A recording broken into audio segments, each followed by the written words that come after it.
Fetting with the Wicked Wisp Bakehouse and Bistro in Rice Lake. We're doing our second installment here about sourdough, and just want to have a little fun during this coronavirus situation that we're all involved in. And you know, I love to bake. I've always loved to bake, and sourdough was a real challenge for me. I'm not gonna lie. Actually, all bread was. I knew how to make cookies. I knew how to make brownies. I owned a catering business prior to our bakery, but I really had not ever made a whole lot of from scratch breads. So sourdough, yeah, it gave me a little bit of a challenge. So last time we were together, we talked about how to make a starter.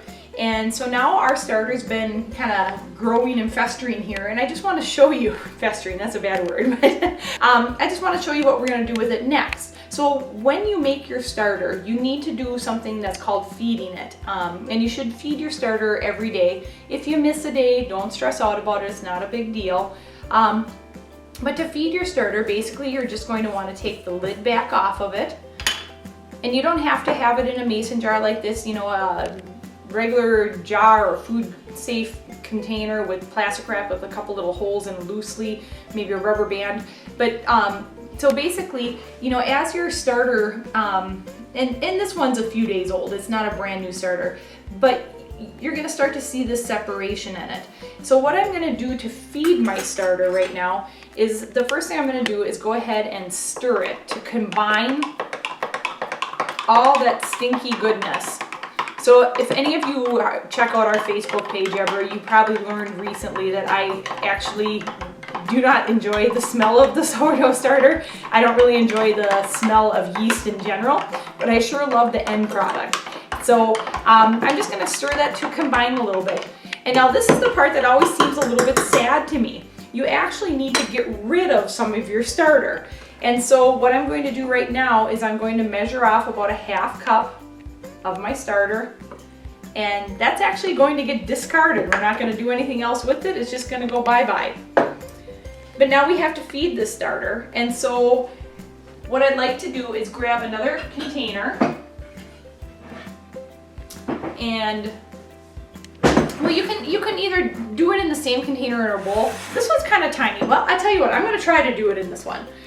So what I'm going to do now is I'm going to add a ½ cup of water to our remaining starter, and then a ½ cup of flour. Okay, so I put my my ½ cup of water in there, and then I'm just going to add a ½ cup of all-purpose flour.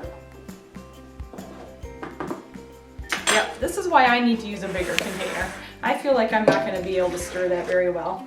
So I'm just going to take that, add it to the mixing bowl, ½ cup of flour, and I'm going to whisk that to combine. So I've got that real growing starter, and I'm adding some energy to it basically. So I'm adding some fresh flour, some fresh water. We're just building it up a little bit.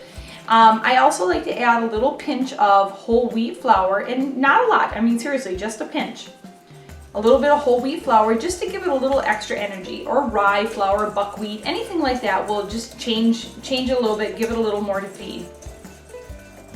All right, so once we have that combined, we're going to pour it into a fresh jar and do the exact same process that we did when we made our first starter.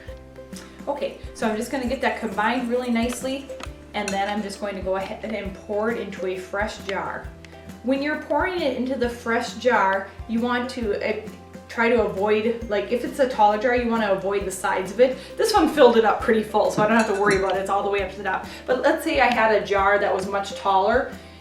Anything that doesn't have the starter in it, you don't want to have that starter on just bare glass or the bare sides, simply because if you don't get back to feed your starter for several days, and that's happened to all of us, you don't want any bacteria that you don't want to be going on in your jar.